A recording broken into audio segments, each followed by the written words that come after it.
Então, boa noite para todos. Unidos mais uma semana, mais uma sexta-feira. Como eu disse no começo, não sei se todos já estavam aqui, né? Eu consegui um microfonezinho aqui. Espero que o áudio esteja mais claro, melhor para todos, que todos possam ouvir com facilidade, compreender, para que não haja dificuldade alguma e qualquer coisa vocês deem um feedback aí para mim no final, certo? Tá ótimo, Vitor. Beleza, então. Que bom, que bom. Então, pessoal, hoje a gente vai começar uma comunicação nova, né? Finalizamos na semana passada, a segunda ou a terceira, salvo engano, dos criminosos arrependidos. E hoje iniciaremos na comunicação do Benoit, né? E, enfim, tem uma breve introdução. Vou pedir para o João já fazer a leitura para nós, que a gente já começa os nossos comentários. Ok, faço sim. Pode deixar. Benoit.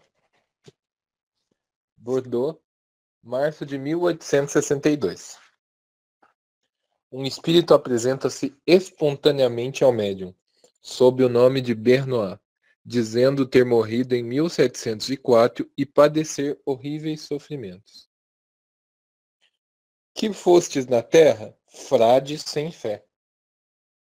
A descrença foi a vossa única falta? Basta ela para arrastar as outras. Podereis dar-nos alguns pormenores sobre a vossa vida? Ser-vos-á levado em conta a sinceridade da confissão. Pobre e indolente, ordenei-me, não por vocação, mas para ter uma boa posição na vida. Inteligente, consegui essa posição. Influente, abusei do poder. Vicioso, corrompi aqueles que tinha por missão salvar. Cruel, persegui os que me pareciam querer censurar os meus excessos. Os pacíficos foram por mim inquietados. A fome torturou muitas vítimas, e a miúde seus gritos eram extintos pela violência. Agora, sofro todas as torturas do inferno. Minhas vítimas ateiam o fogo que me devora. A luxúria e a fome insaciáveis me perseguem. A sede me queima os lábios escaldantes, sem que uma gota d'água lhes caia em refrigério. Tudo se volta contra mim. Ó, orai pelo meu espírito. Aí, pode parar aí. Vamos comentar essas três primeiras que já tem coisas muito interessantes. Então, um espírito que se apresentou espontaneamente ao médium, né? E começou o processo de comunicação. E ele era um monge, e o mais interessante, né? O que eres durante a vida? Monge sem fé, né? Então, possuía o título, mas não possuía fé, né? Não o fez como ele próprio coloca aqui, não entrou para a ordem por vocação, né? Mas por interesses. E aí, essa pergunta aqui, gente, essa segunda, ela é curta, mas ela é muito profunda. Kardec pergunta: a falta de crença é vossa única falta? Porque é assim que ele se apresenta, monge sem fé, né? Então, é nisso que você errou? Porque, vejamos, né? Na verdade, aqui não foi o Kardec, eu acho que perguntou. Não tenho certeza porque não tá descrito, né? Mas, enfim, alguém fez essa pergunta. Eu imagino que tenha sido ali espontaneamente na casa do médium, né? Pelo que o Kardec coloca, porque não parece que tenha sido na Sociedade Espírita de Paris. Mas a pergunta que é feita é: a falta de crença é vossa única falta? E ele responde: basta para acarretar as outras. Aqui, pessoal, até então não se sabia que se tratava de um criminoso, né? Então, por isso essa pergunta: a falta de crença era a vossa única falta? Porque não se sabia que tratava de um criminoso. Então, estava buscando entender o porquê que ele estava se apresentando já de tal maneira, dizendo que era um monge sem fé. Mas isso aqui é tão profundo, porque o que ele está dizendo, né? Que a falta de fé, ela já é o primeiro passo ali para acarretar diversas outras faltas. E se a gente parar para refletir, se nós formos analisar com mais calma, é exatamente isso que ocorre. Porque nós tomamos as nossas ações, as nossas decisões, e pensamos as coisas, falamos as coisas, conforme preceitos que temos para nós internamente como corretos. Então, se eu tenho algo como verdadeiro para mim, por exemplo, se eu tenho o cristianismo como verdadeiro para mim, eu vou buscar, se sou, né, um cristão adepto de fato, né, não só aqueles que se dizem cristãos, mas não buscam de maneira alguma incorporar os ensinamentos em suas vidas, mas se é um cristão e de fato busca-se ser um cristão no dia a dia, né, se esforça para ser um cristão, buscando melhorar-se, etc., tudo aquilo que nós já sabemos, eu vou tomar como base para as minhas decisões, para as minhas ações, para as minhas falas, até para os meus pensamentos, o cristianismo, que é algo que eu tenho como correto dentro de mim. Né? E não necessariamente precisa ser uma religião, pode ser uma filosofia, que seja algum tipo de pensamento que eu tenho como correto, algo que foi ensinado pelos pais, etc. Então, uma educação moral. Essa educação vai servir de fundamento para decisões durante toda a vida do indivíduo. E por isso que ele está dizendo, né? Basta para acarretar as outras. É uma resposta muito profunda. Porque, de fato, a partir do momento que você não possui fé, né? E aqui nesse caso, então você não acredita em Deus, não acredita em nada após a morte, não acredita em leis superiores ao indivíduo, nada fora da Terra. Então, uma série de coisas que poderiam parecer plausíveis para um cristão já não são para um materialista. Então, o materialista ele não tem motivos, muitas vezes, para se sacrificar para alguém, para praticar caridade, para perdoar, etc. Porque ele não o aprendeu dessa maneira. Então, ele tem outros princípios. Por mais que ele seja um materialista, por mais que ele seja na verdade, um materialista, ele vai ter outros princípios que vão levar ele a outras consequências. Então, um monge sem fé, né? O que ele quis dizer, na verdade, é que ele era um indivíduo sem fé. Então, fez com que ele tivesse, por princípio, a existência do nada. Então, o materialismo. Então, ele tinha por base para tomar as suas ações, para agir, para falar, para pensar, a crença no nada. E a gente sabe, né, o Kardec, ele insiste em destacar o perigo que é a crença no nada. Que o espiritismo é o mais ferrenho adversário do materialismo. Porque o espiritismo vem exatamente quebrar com ele. Porque o materialismo incentiva o indivíduo a crer que nada existe. E quando a gente tem essa crença, muitas coisas que podem parecer absurdas para nós, que cremos em algo, parecem plausíveis para alguém que não crê em nada. Então, ações que, por exemplo, a pena de morte, né? O espiritismo é veementemente contra a pena de morte. Mas se a gente for ver e discutir com materialistas, eles vão divergir nesse ponto. Né? Não todos, não estou dizendo que todos os materialistas são a favor da pena de morte, mas é um pensamento que pode parecer plausível ao materialista. Porque ele não tem a crença no futuro, ele não tem a fé. Então, os argumentos que ele vai utilizar, a base com que ele vai ter para raciocinar é outra. E está aí o grande perigo de não se ter fé, de não se crer em nada. Porque a gente sabe a amplitude que o Espiritismo fornece para nós. A amplitude de pensamento, de reflexões. Abre um campo imenso para ser conhecido. E virtudes são ensinadas, e ensinamentos fundamentais para uma boa vida são dados para nós através do Espiritismo. Então, a gente aprende muitas coisas que nos guia por um bom caminho, etc. Tá aí a importância do Espiritismo. E a partir do momento que não se tem fé, né, e eu estou falando especialmente do Espiritismo porque, claro, estamos numa reunião espírita, mas qualquer fé que seja, né, ela traz uma visão além. Quando se crê em alguma coisa. Quando não se crê em nada, qualquer vício parece plausível, o que é um perigo dos maiores que a gente pode enfrentar nessa vida. E aí, a questão que é feita pelo entrevistador aqui é: podeis dar-nos alguns detalhes sobre a vossa vida? A sinceridade de vossas confissões vos será tida em conta, né? O que ele está dizendo é que, se você for sincero, isso vai te auxiliar a amenizar o sofrimento e já ir desenvolvendo um pouco para sair da situação, né?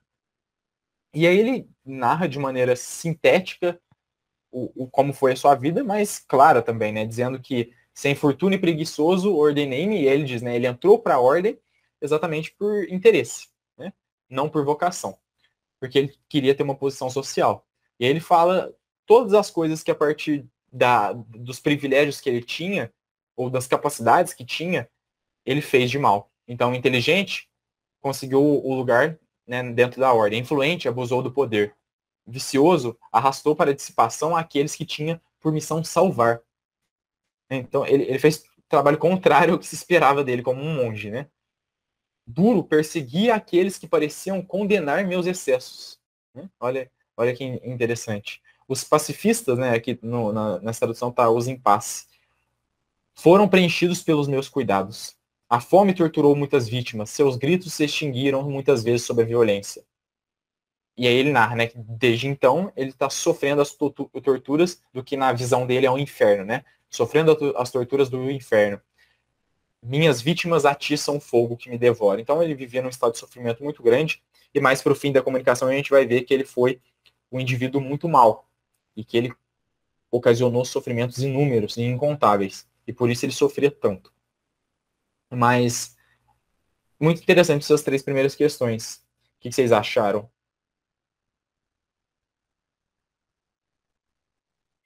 Interessante, Vitor, o fato dele falar assim, que ele não tinha crença ou fé, né? Porque primeiro usa fé, depois usa crença, e a gente sabe que são coisas distintas também. Porém, uma pode levar a outra. E aí ele fala que isso tudo acarretou os demais, né? Porque aí era uma criatura sem perspectiva, tanto na moralidade quanto na vida futura, né?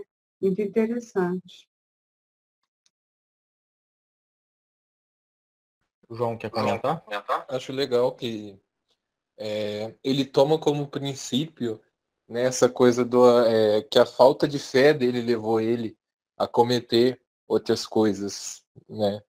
Acho bem legal que ele começa assim, porque você vai ver que a gente não começa a errar grandiosamente, a gente começa a errar nos pequenos pensamentos, nos pequenos deslizes, né? Analisando assim, olhando para a vida cotidiana, olhando para a nossa própria vida, né? Trazendo um pouco para nós. A gente não comete um erro de uma vez assim. Claro, existem incidentes, mas a gente começa a errar pequeno, para aí, né, levar a outros delitos mais graves. É verdade. Ana? Depois eu vou ler o comentário da Lucélia. Então, você falou aí do materialismo, né? A falta de fé é um detalhe grande. Parece pequeno, né? Um pequeno detalhe. Mas ele é um ponto essencial, crucial. Por quê? A pessoa materialista, ela não tem culpa, ela não tem responsabilidade com nada. Porque morreu, acabou. Não tem mais nada, não tem ninguém, não tem consciência para cobrar de si mesmo, não tem senso de justiça para ser seu próprio juiz. Tanto é que ele pede lá adiante, justiça, né? Ele pede, não, ele fala em justiça. Então, o materialismo realmente, a falta de fé, é muito nocivo. E a falta de fé também muito nociva, porque ela leva justamente ao materialismo. Você foi no ponto-chave, né, da questão. Então, não tem culpa, não tem responsabilidade diante das leis divinas, diante de si mesmo, diante de nada e diante de ninguém. É verdade, Ana. Isso aí. A Lucélia fez perguntas, na verdade. Ela perguntou: por que está sofrendo padecimentos carnais? É reflexo do sofrimento moral? Então, Lucélia, a gente vai ver mais pra frente o próprio médium, que eu acho que é o que está fazendo a pergunta para ele, na verdade, não é nenhum entrevistador terceiro, é o próprio médium que está questionando ele, vai falar sobre isso. Mas ele está tendo a percepção, né, como a gente já viu em outros casos, ele está tendo a percepção de que sofre fisicamente. Porque o sofrimento dele é grotesco, assim, é muito forte, muito grande. Tô sofrendo muito.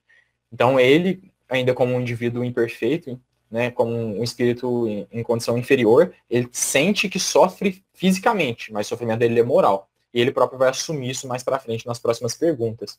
Então, ele pode até colocar aqui como se estivesse sofrendo fisicamente, mas ele está sofrendo moralmente. Então, sempre que o espírito tem essa impressão, é só uma impressão mesmo. Né? Não, é aqui que ele fala, né? A luxúria e a fome insaciadas me perseguem. Né? Então ele não está sofrendo de fome. Né? A sede irrita meus lábios ardentes. Ele não está com sede. Né? A impressão que ele tem é que ele está com sede, mas é esse sofrimento moral tão grande que faz, né, na condição limitada de compreensão dele, parecer um sofrimento físico. Mas não é. Né? Só parece, porque é a maneira que ele consegue compreender naquele estado em que ele se encontra, de perturbação e de imperfeição também, sofrendo as punições de seus crimes. Enfim, mas interessante as perguntas da Lucélia. A Lucélia sempre faz umas perguntas que tá no texto, né? Então ela tá sempre à frente do texto. Esse é o mais interessante. Ela sempre comenta umas perguntas que estão diretamente ligadas ao que está sendo trabalhado ou que vai ser trabalhado. Então, maravilha, Lucélia. Excelentes perguntas.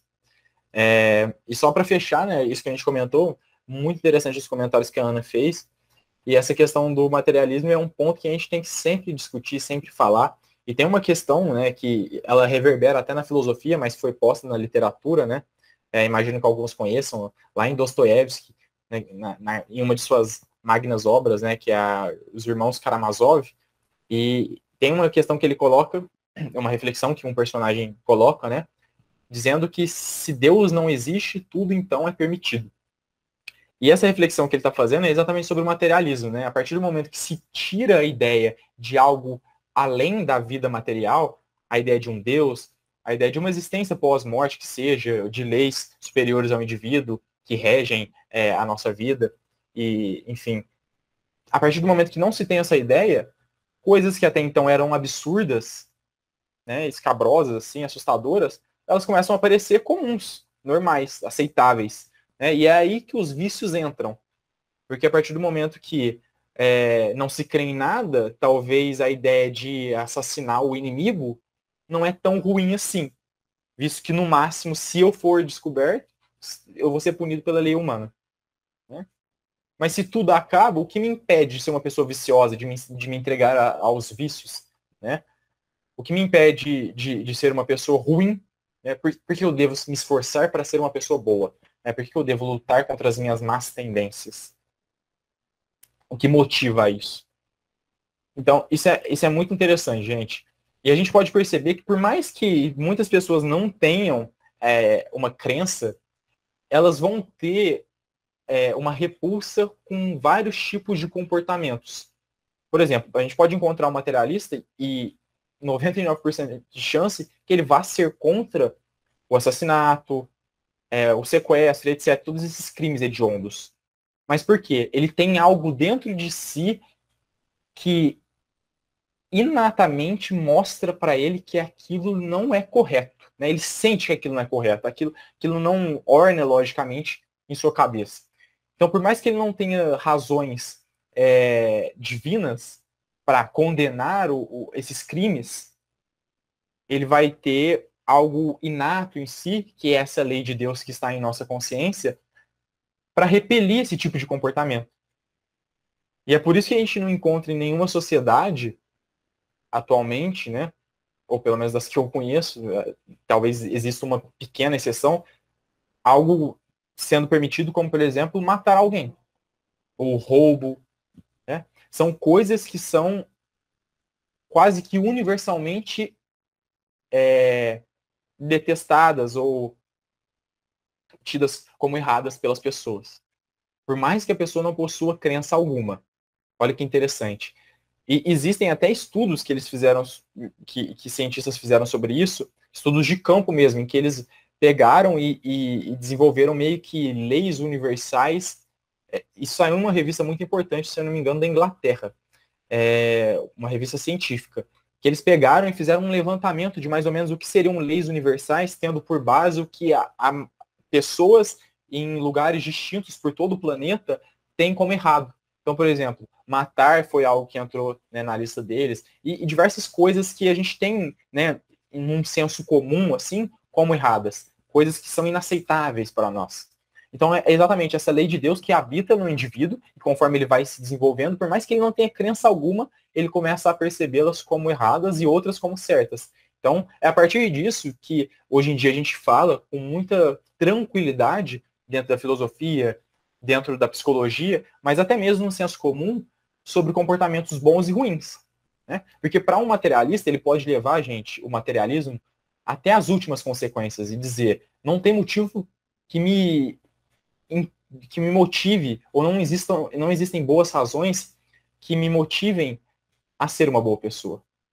Sendo que tudo vai acabar, então, por que eu não posso fazer aquilo que eu bem desejo, aquilo que eu quero, suprir os meus vícios, né? Então, se a gente levar as últimas consequências, é muito difícil argumentar contra o materialismo, largando mão de uma crença como o espiritismo, por exemplo, que se baseia não só em toda a sua construção na lógica, na razão, mas também em bases científicas. É muito difícil, gente, discutir com esse pessoal.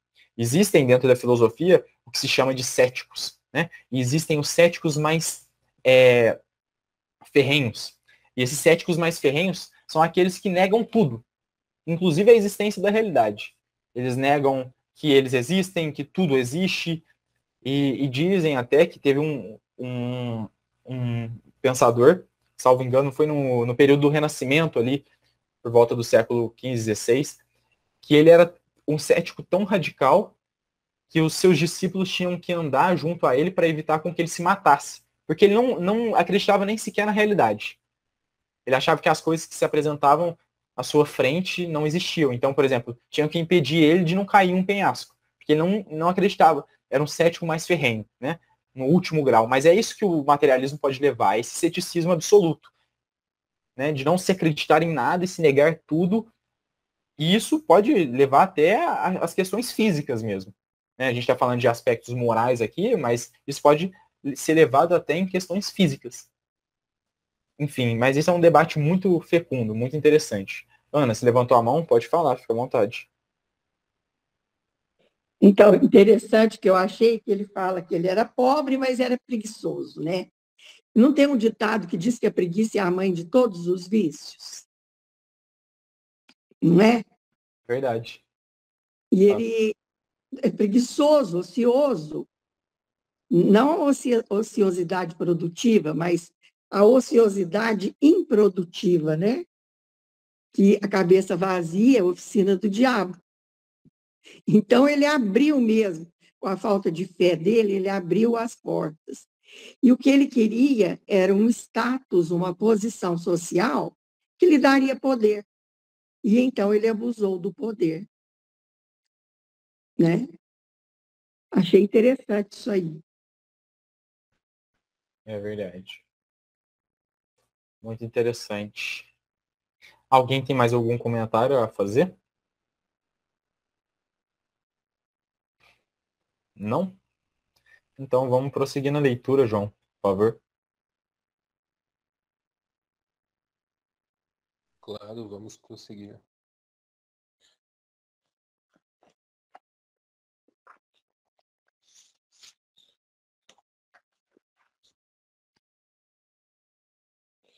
As preces feitas pelos finados deverão ser-vos atribuídas como aos outros? Acreditais que sejam edificantes, e, no entanto, elas têm para mim o valor das que eu fingia fazer.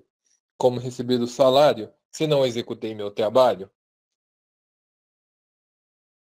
Nunca vos arrependestes? Há muito tempo. Mas ele só veio pelo sofrimento. E como fui surdo ao clamor de vítimas inocentes, o Senhor também é surdo aos meus clamores. Justiça. Já que reconheceis a justiça do Senhor, confiai na bondade e clamai pelo seu auxílio. Os demônios berram mais forte do que eu. Seus gritos sufocam-me. Enche-me a boca de piche fervente. Eu o fiz grande. O Espírito não conseguiu escrever a palavra de Deus. Não estáis suficientemente liberto das ideias terrenas de modo a compreender que essas torturas são todas morais? Sofro-as, sinto-as, vejo os meus carrascos, que têm todos uma cara conhecida, um nome que repercute em meu cérebro. Aí, vamos parar aqui. Vamos comentar. E essa 4 aqui, a primeira vez que eu li ela, eu não tinha entendido. Eu acho que agora eu entendi, né? o que ele quis dizer. Eu vou ler e comentar o que eu entendi, e aí vocês comentam se entenderam a mesma coisa, se entenderam algo distinto. As preces que se fazem pelos finados devem ser-vos atribuídas como aos outros? Credes que elas sejam muito edificantes? Elas têm para mim o valor daquelas que eu parecia fazer. Não cumpri minha tarefa, dela não encontro o salário. O que eu entendi, né? Essa pergunta que eu achei até, de certa maneira, um pouco confusa, talvez a forma que ela tenha sido traduzida. Mas o que o médium quis questionar aqui é sobre as preces que, pelo que eu imaginei, os monges fazem, né? Então, todas aquelas preces que eles fazem pelos finados, enfim, as pessoas que estão em condições como a de monges, né? Costumam ter uma série de orações que eles fazem para diversas pessoas, né? E aí, o que o médium está perguntando é se essas preces elas podem ser atribuídas, né? A esse espírito em específico. E aí ele coloca, né? Credes que elas sejam muito edificantes? O que ele está perguntando é, será que essas preces que são feitas muitas vezes somente pelo lado de fora, né? Pela boca, mas não pelo coração, sejam edificantes? E aí ele conclui, elas têm para mim o valor daquelas que eu parecia fazer. Ou seja, aquela que ele fingia, entre aspas, né, fazer. Fazia, mas não estava fazendo de coração. Até pelo fato de que ele nem cria em nada. Não cumpri minha tarefa, dela não encontro o salário. Ou seja, ele não orou e por isso ele não tem recompensa nenhuma pelas orações que ele, né, fingiu ter feito ou parecia ter feito enquanto encarnado e enquanto na posição de monge. Né? Então ele não tem recompensa alguma, porque a gente sabe o bem que a gente faz e a prece ela é um bem muito grande. Estudando aqui o Céu e o Inferno, a gente percebeu isso mais claro do que nunca, o quão potencialmente bom é a prece, né? E como ela é benéfica para quem a recebe e para quem a faz. Então ele não encontrou consequência nenhuma da prece que ele parecia ter feito, porque ela não veio do coração, mas veio da boca. Então, foi isso que eu entendi dessa questão, né? Ela ainda me parece um pouco confusa, mas eu não sei o que vocês entenderam. Alguém teve uma interpretação diferente da minha? Entendeu de outra forma? Ou entenderam da mesma maneira? Pode falar, Ana. Tá fechado seu microfone. Eu entendi como você, Vitor. Ele não acreditava em nada, então a prece não tinha valor para ele. Né? Para ele, tanto fazia. Quando ele fazia as preces, era da boca para fora, conforme você disse, né? Não saía do fundo do coração, do sentimento. E ele não tinha aquela conexão com Deus. Porque a prece é que nos conecta com o nosso Pai Criador, com o nosso Deus interno. Ele não acreditava em nada disso. É verdade. Então, acho que É, concluímos eu aí. também Eu acho que foi pensei, isso. eu entendi assim também. Quando ele orava, o que eu fiquei pensando aqui, imaginando? Porque a gente sabe, né, que esses religiosos, eles têm um momento de oração, tem todo um ritual. Ele fazia só como ritual mesmo, né? Era apenas um ritual, uma obrigação. Aí, agora ele fala assim, do meu jeito que eu fazia para os outros, quando os outros fazem, não me atinge, né? Muito interessante. Ele usa até o termo assim, olha, não cumpri a minha tarefa, dela não encontra o salário. Ou seja, ele não trabalhava, agora ele não tinha recompensa. E o que eu penso mais? Que essa recompensa que ele não tinha, né, que ele chama de salário aí, não é porque é como um castigo, é porque ele não criou essa sintonia. Ele não estava aberto a isso. Né? Tanto não estava aberto que não doava, então agora ele não recebia. Não é porque tinha alguém censurando, ou mais ou menos falando assim, né? Não, você não fez, agora você não recebe. Não, porque ele estava nessa sintonia, ou melhor, ele não estava na sintonia divina, né? Foi o que eu disse, né, Marlene? Ele não entrou em comunhão com Deus, que é o primeiro objetivo da prece. Entrar em comunhão com Deus, né? Adorar a Deus. É o primeiro requisito. A prece é uma adoração. Faz parte, né, da lei de adoração. É lei? É lei. A Ana lembrou muito bem, né? É uma lei. Uma lei. Lei de adoração, como Kardec coloca. Muito interessante. É isso que a Marlene falou, né? Então, se não se planta nada, não se colhe nada, né? Não tem como a gente não plantar nada e esperar colher alguma coisa. Né? Enfim, não é nenhuma punição, porque, de fato, ele, como ele não orou, ele não tem recompensa alguma, né? Não tem algo que tenha sido plantado. Né? Enfim, interessante. E aí, a questão que é colocada, nunca vos arrependestes há muito tempo, mas ele só veio depois do sofrimento.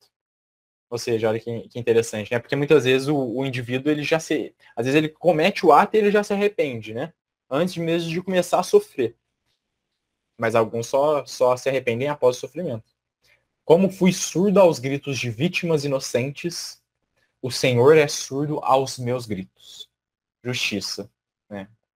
Meio que ele proclama, assim, né? Chama a justiça. Essa questão aqui é muito interessante. E ele demonstra a iniquidade que ele teve perante as suas vítimas, né, os crimes que ele cometeu. E aí, na comunicação, não dita quais foram os crimes que ele cometeu em específico, mas o que o guia do médium coloca é que foram, no fim da comunicação, é que foram crimes distintos, assim, muitos crimes. Então ele teve uma lista extensa de crimes. Não sei se chegou a cometer algum crime como assassinato ou algo do tipo, mas aparentemente ele não teve piedade nenhuma, né? E talvez, eu acho, né, falo pelo que a gente vê, por exemplo, em filmes, em séries, esse sentimento de impiedade, eu acho que ele é um dos mais assustadores que um ser humano pode ter. Esse sentimento de indiferença ao sofrimento alheio, né? Principalmente quando se está ocasionando o sofrimento. Então, está se gerando sofrimento e não se tem piedade alguma, não se compadece de maneira alguma pelo sofrimento que se causa, e muitas vezes sofrimentos graves, né? Então, isso é assustador. É um sentimento, um vício moral muito grave. E ele coloca, né? O Senhor é surdo aos meus gritos. Então, ele está tendo como punição, nesse momento, até que ele tenha, de fato, o que provavelmente deve ter acontecido após essa comunicação, o arrependimento verdadeiro, aquele que se prontifica a ponto de querer mudar, né? Aquele que consegue começar a superar o seu sofrimento. Mas até então, ele sofria as consequências do que havia feito. Né? Em nenhum momento teve compaixão, nem se mostrou disposto a ouvir esses gritos de vítimas inocentes, como coloca. Então, Deus também não o ouvia até aquele momento. Não significa que Deus não tinha misericórdia por ele. Só significa que a punição que ele estava enfrentando era essa. Porque, como a gente pode perceber aqui, essa punição fez, inclusive, com que ele se arrependesse, com que ele percebesse que havia errado. Então não significa, gente, quando está falando aqui, o Senhor é surdo aos meus gritos, significa que Deus está sendo indiferente com ele, que Deus está ignorando o sofrimento dele. Não. A partir do momento, desde sempre, a gente sabe, Deus ama infinitamente. Deus é infinitamente misericordioso. Então, desde sempre, ele teve misericórdia com esse espírito. No entanto, o melhor caminho para que ele pudesse progredir, segundo a justiça divina, era passando o que ele estava passando nesse momento. E isso fez com que ele pudesse abrir os seus olhos para os erros que havia cometido e como ele poderia mudar. Então, quando a gente lê isso aqui, a gente não tem que pensar que Deus estava sendo indiferente, né? Que Deus estava sendo maldoso com ele, vingativo. De maneira alguma. Era o melhor caminho que ele encontrou, né? Porque tudo que Deus faz é o melhor caminho. Deus nunca toma uma escolha que não seja a melhor possível em cada situação. Então, se essa foi a punição que ele teve de sofrer, é porque era a melhor punição. Era o melhor meio de corrigi-lo. Se Deus permitiu com que assim fosse. E aí foi a partir disso que ele pôde perceber o que havia cometido e poder melhorar. Então, não significa que ele sofreria para sempre ou que Deus ignoraria ali o seu sofrimento. Não, mas aquilo estava sendo necessário para o próprio progresso dele. Era algo que acontecia inerentemente. Então, quando se age de maneira má, se terá punições e é natural que seja assim. Essa é a lei divina. Né? E, enfim, interessante essa questão e tem um ponto aí que às vezes a gente pode chegar a confundir. E aqui na 6 ele coloca, né? Vós reconheceis a justiça do Senhor, confiai-vos à sua bondade e chamai-o em vosso auxílio. E aí, olha que interessante, os demônios urram mais alto do que eu. No caso, os demônios que ele está falando são os espíritos, né? E no caso, os espíritos que ele havia feito de vítima, né? As pessoas que ele havia causado sofrimento. Os gritos asfixiam na minha garganta, enchem minha boca de piche fervendo. Eu o fiz grande. O espírito não pôde escrever a palavra Deus. Olha que interessante essa questão, gente. Então, o sofrimento era tanto, olha como isso é forte, o sofrimento era tanto que ele não conseguia se movimentar para pedir ajuda. Ele sofria tanto que ele não conseguia, sabe, acho que a gente pode fazer um comparativo com quando a gente sofre fisicamente, né? Quando a gente está com uma dor muito aguda, a gente entra num estado assim que parece que a gente não quer fazer nada, nem pensar, né? Então, só quer não sofrer. Normalmente é o sentimento de que nós temos quando sofremos de uma dor aguda, né? Falando fisicamente, mas até moralmente a gente consegue já encarnados ter esse tipo de sofrimento. Então imagina na condição de um espírito que causou tanto sofrimento como esse espírito aqui. Ele não conseguia nem se prontificar para pedir ajuda, né? Não conseguia se prontificar para chamar Deus no próprio auxílio. E por isso, até então, ele sofria e Deus não escutava os seus gritos, né? Como ele coloca. Não é nem porque, como eu disse, né, não é nem porque Deus não tinha misericórdia dele, mas é pelo fato de que as coisas estavam acontecendo como deveriam acontecer. Era a pena da qual ele sofria, até então ele não tinha conseguido se prontificar a ponto de conseguir auxílio e receber a misericórdia de Deus. Então ele não tinha se aberto para isso, né? Ele não estava preparado para receber isso. A partir do momento que ele se sintoniza, ele começa a se aliviar um pouco. E é sempre assim. A gente vê e nessas comunicações todas que nós estamos estudando, a partir do momento que o espírito chega na reunião, ele já se alivia. Por quê? Porque ali ele se abriu para os bons fluidos que estão ali. Ele se abriu para a presença de Deus, para a ideia de Deus, para a existência de Deus. E a partir do momento que ele se abre para isso, ele já começa a se aliviar. E aí, na hora que o arrependimento dele se torna de fato aquele arrependimento verdadeiro, de se desculpar e de se envergonhar de fato por ter errado, e pensando, né, na questão de Deus, ele começa a cada vez mais se aliviar. Então começa a ficar cada vez mais tranquilo. Então é sempre esse o processo. Se o espírito não está disposto a receber essa misericórdia, se ele não está sintonizado a recebê-la, ele não a receberá. Porque a gente sabe, nós temos o livre-arbítrio. Se eu opto por não aceitar aquilo que Deus me envia de bom, bons fluidos, boas influências, boas oportunidades, se eu nego isso, eu estou no meu livre-arbítrio e Deus respeita isso. Então Deus permite com que eu continue da maneira que eu estou bem entendendo ser a melhor para mim. E aí acontecem essas coisas que podem ser terríveis para a minha existência, mas foi eu que as escolhi. E aqui era o que acontecia com esse espírito. Então Deus estava respeitando o livre-arbítrio dele.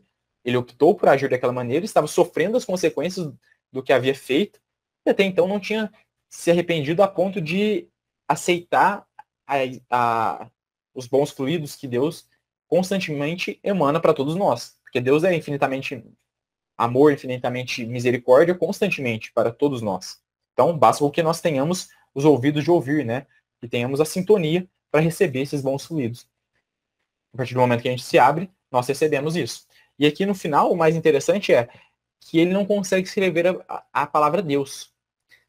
E isso é uma questão puramente interna dele, gente. Não tem nada a ver com a escrita de Deus. Né? Não tem nada a ver com escrever Deus. Tem a ver com algo que está internamente nele. A ideia que está nele. Ele não consegue porque é difícil encarar essa palavra que representa muita coisa para o espírito. Então, é algo que está relacionado com o interno dele. Não com a palavra em si, mas com o interno. O que representa aquilo para ele. Escrever Deus representa algo que não o permite escrever. Talvez por muita vergonha, né, uma dificuldade imensa, de fato, de encarar. Né, porque a partir do momento que ele está ali escrevendo Deus, a gente pode perceber ou pensar que seja, de fato, como se ele estivesse encarando a presença de Deus, a figura divina. E aí, o indivíduo vai se constranger, o indivíduo vai ter uma dificuldade imensa de perceber todos os erros que cometeu e a presença tão misericordiosa de Deus. É aquele sentimento de quando, por exemplo, a gente comete algum erro com alguém e aquela pessoa nos perdoa e age de maneira misericordiosa conosco, a gente se envergonha, né? Nossa, eu fiz tal coisa com vocês, me tratando de maneira tão boa. A gente vê muito isso em relatos de, por exemplo, a gente vê nos romances espíritas, ou vê até na própria história do cristianismo primitivo ali, o, o quanto que essa postura do perdão aos erros que as pessoas cometem conosco, ter uma postura pacífica, mas não só pacífica, amorosa, para aqueles que erram conosco, que nos machucam ou algo do tipo, essa postura costuma causar envergonhamento no outro indivíduo. O indivíduo toma um susto, né? Porque normalmente a postura que se encontra quando se dá um tapa é tomar um tapa de volta, né? Então, a partir do momento que se dá um tapa e o indivíduo, ao invés de devolver, perdoa, e não só perdoa, como se prontifica a auxiliar aquele que o machucou, é um sentimento de vergonha como que instintivo, né? Então a gente se envergonha naturalmente. Então imagina isso quando se encara a figura divina. E se tendo em vista todos os crimes terríveis e inúmeros que esse espírito havia cometido, então é uma dificuldade muito grande de encarar o que essa palavra Deus significa pro espírito. E por isso ele não consegue escrever. Enfim, Ana, pode comentar, fica à vontade. Então, achei interessante que ele era inteligente, né? E ele tinha que estudar, porque para ser frade, padre, seja lá o que for, tem que estudar. Então, conhecimento ele tinha, intelectual. Já conhecia muita coisa, então o erro dele era mais grave, porque ele tinha conhecimento. Não foi por falta de conhecimento, foi por falta de sentimento que ele falhou nessa existência dele, né? E esse próprio conhecimento que ele tinha é que o levou a sentir na pele o sofrimento das vítimas e dele mesmo. Porque ele fala que as vítimas ateavam, né, fogo, olha lá, ó, as vítimas atiçavam, aliás, o fogo que me devora. Então, como ele tinha conhecimento, chegou do lado de lá, deparou diante de si mesmo e falou, vixe, estou sofrendo. Por que eu estou sofrendo? Aí ele viu as vítimas, né, que atiçavam mais ainda o sofrimento dele. Ali lembrando toda a crueldade, todos os tipos de excesso que ele havia cometido. Então, é muito interessante, né? Então, a gente tem que ter mesmo as duas asas, a do conhecimento e a do sentimento, né?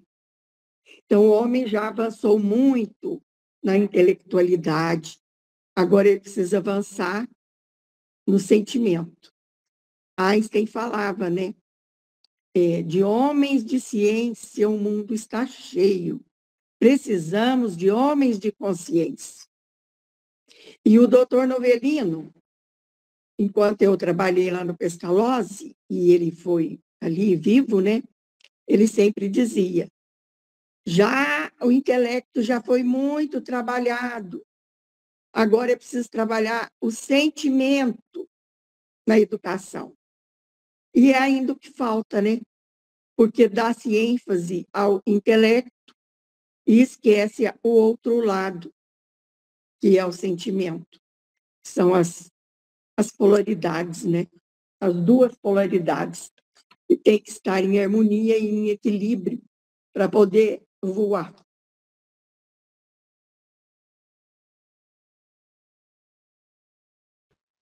É verdade. E, inclusive, isso vai ser dito na comunicação, né? De que o sofrimento dele era ainda maior porque ele conhecia. Então, ele não era ignorante, era inteligente, como ele próprio colocou ali na segunda questão, né? Na terceira questão. De que ele conhecia, ele era um indivíduo inteligente. E, como a Ana disse, né? Também não era fácil entrar para essas ordens, né? Nunca foi. Até hoje a gente sabe que é muito difícil, porque é muito tempo de estudo, né? O indivíduo tem que estar muito afim. Enfim, ele tem que querer muito. Mas muito interessante. Vamos comentar a 7 também que a gente deu, e aí vou abrir para todo mundo, caso alguém queira comentar. Não estáis já suficientemente separado das ideias terrestres? E aí vai ao encontro do que a Lucélia tinha perguntado, né? separado das ideias terrestres para compreender que as torturas que suportais são todas morais? Ou seja, você não está percebendo, né, já não faz tanto tempo que você desencarnou, você não está percebendo que esse sofrimento que você tem não é físico, mas moral? E ele responde, eu as suporto, sinto-as, vejo meus carrascos, eles têm todos uma aparência conhecida, têm todos um nome que ressoa no meu cérebro. Então aquilo parece, né, físico para ele. Ele não responde de maneira tão direta a pergunta, né, não é tão claro na resposta, mas o que ele diz ali provavelmente era algo que ele estava sentindo naquela hora, né? Então estava meio que desabafando ali. Mas o que a gente pode entender, é claro, como não só outras comunicações mostram para nós, mas os próprios ensinamentos que tem dentro da obra de Kardec, e o que o próprio Kardec coloca sobre essas questões, e os espíritos colocam, é de que, de fato, os espíritos inferiores, eles sofrem moralmente e pensam que é fisicamente o sofrimento, quando não é, né? É só uma percepção, uma falsa percepção que eles possuem. Enfim, alguém quer comentar essas 4 perguntas aí que a gente discutiu, que a gente comentou? Muita coisa, né? E é sempre interessante destacar como que elas normalmente passam batidas quando nós fazemos uma leitura individual. Né? Então, quando a gente está lendo ali, parece que essas perguntinhas não tem nada demais, é só uma resposta simples, mas olha quanta coisa a gente consegue pegar de cada pergunta que constitui muito ensinamento para nós. A Lucélia falou, ele estudou que havia um inferno, então foi para lá que foi. Era o que ele sentia, né? Era a forma que ele conseguia traduzir o que ele estava sentindo. Alguém quer comentar? Eu vi que alguém abriu o microfone.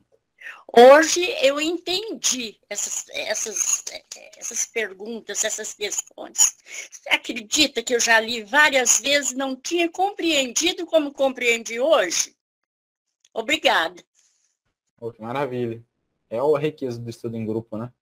Que a gente vê e questões, como eu disse, né? Essa questão 2 aqui é uma questão, gente, que se a gente está lendo sozinho, ela passa batida. Totalmente batida, né? Parece que não tem nada demais. A falta de crença é vossa única falta? Basta para acarretar as outras. Essa resposta aqui é de uma profundidade, né? É de uma profundidade. Então, olha aí, né? Aquilo que a gente vem falando em todas as reuniões, né? Desde quando a gente entrou nos espíritos inferiores. A gente aprende com todos eles. Aqui é mais um caso. É uma simples resposta e como ela é profunda em reflexões filosóficas. O tanto de coisa que a gente constrói a partir dessa resposta, entendendo questões sobre o materialismo, sobre o perigo do materialismo, quão nocivo ele é para o indivíduo, para a vida do espírito, etc. Então, é importante a gente se deter mesmo com cuidado em cada uma das perguntas, porque elas têm muitas coisas a nos mostrar, muitas coisas a nos ensinar. Mais alguém quer comentar, gente? Ana, fica à vontade. Então, olha aqui essa florzinha, essa orquídea, mini orquídea. Olha que coisinha linda. Que gracinha. Não quero comentar nada, porque, inclusive, eu comentei aqui. Eu não tinha lido, não, mas baseado lá na Preguiça Mãe de Todos os Vícios, né? Aqui ele fala lá, ó, os vícios que eu estava imbuído, a brutalidade das paixões, né? Então, ele era muito instintivo, deixava-se levar pelo instinto. Eu quero oferecer essa florzinha aqui para todos vocês. Linda, maravilhosa. Eu sou apaixonada por orquídea, flor. Olha. E eu tenho orquídea que não dá flor, gente. Já faz 4 anos que eu ganhei e não vira. Linda, Então, outras morrem. Né? Eu ofereço virtualmente para vocês. Obrigada, viu, Ana? Linda. Né? E para os espíritos amigos do nosso trabalho que estão aqui presentes, né, conosco. Isso mesmo. Muito obrigada. Obrigada, sim. Mostrar essa lindeza. É verdade, muito lindo mesmo. As flores não só enriquecem, né, com seu cheiro, mas com a beleza, né? É. As Muito belezas E esse aqui é um né? mini antúrio, ó. Olha Ai. que coisinha linda, ó. Anturinha em miniatura lá. Maravilhoso. Eu ganhei, foi uma daquela da Paz, né? O lírio da Paz era mini. Mas já virou a grandão, sabe? Agora que tá dando flor. Lindo também, muito lindo. Maravilha. Se ninguém quer comentar, acho que a gente pode ler mais duas perguntinhas, que são mais curtas. E aí, que tá quase terminando nosso tempo, né? Você lê para nós, João, por favor? Leio sim. Posso ler sim.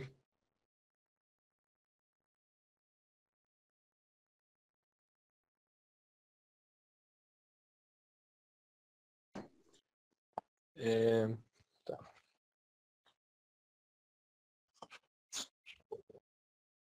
Mas que poderia impelir-vos à prática de tantas infâmias, os vícios de que me achava saturado, a brutalidade das paixões.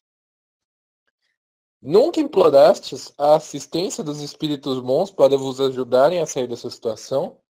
Apenas vejo os demônios do inferno. Aí. Olha que interessante, gente. Essa primeira pergunta que a Ana já tinha até adiantado, inclusive, olha como ela é interessante. E vai ao encontro exatamente do que nós havíamos falado ali na segunda questão, que fala sobre a falta de crença. Então, o que impeliu o indivíduo? Ele não tinha crença em nada, então alguma coisa o impeliu. Ele teve um motivo, uma justificativa para fazer aquilo. E ele coloca os vícios de que estava imbuído, a brutalidade das paixões. Então, essas más paixões que o dominavam, elas estavam impelindo ele a cometer esses erros, a cometer esses crimes.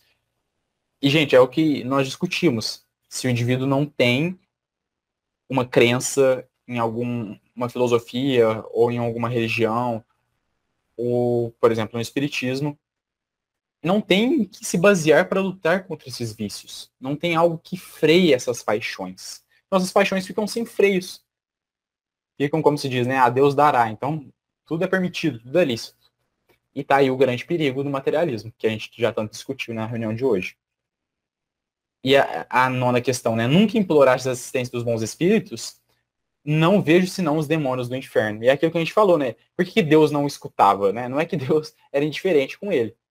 Era simplesmente com que ele não tinha ainda se disposto a receber o que Deus estava ofertando para ele.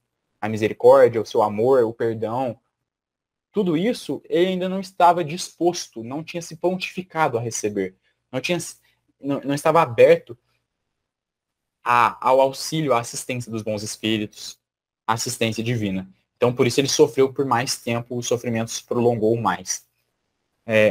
Enfim, muito interessante, e as questões elas vão se explicando umas às outras, né? É tudo uma coisa que se junta no final. Ana, pode comentar, fica à vontade. Só lembrando aí para o pessoal que as paixões são as emoções, viu? As paixões a que Kardec se refere são as emoções, que nós não sabemos lidar com elas. E, geralmente, as pessoas querem emoções fortes. Né? E o passeio? Você quer com emoção ou sem emoção? Perguntam, né? Você quer praticar esse esporte com emoção ou sem emoção? Você quer passear de buggy com emoção pelas dunas ou sem emoção? Aí as pessoas, eu quero com emoção. Aí vai, né? É perigoso até capotar o buggy. E é assim que caminha a humanidade. Muito interessante. Isso aí, Ana. Alguém tem mais algum comentário? Se não, então acho que a gente pode finalizar.